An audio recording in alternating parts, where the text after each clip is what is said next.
Hello everyone! Ginabi po tayo galing sa prayer meeting.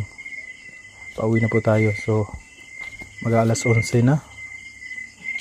More than 10 p.m. 10:45 in the evening. Lakad po tayo pauwi. Nasira po kasi yung motor kaya medyo natagalan yung lakad pauwi. Oops! Ano kaya yun? Habulin natin. Tingnan natin kung ano yun. Kita nyo ba yun? Parang mata. Baka pusa or aso. Check natin.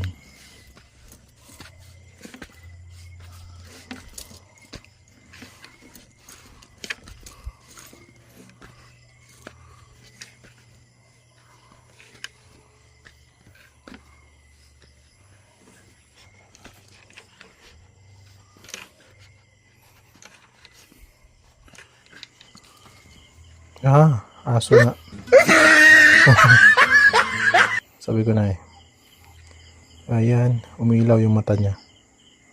It's a dog, relax. Bye bye everyone. Good night.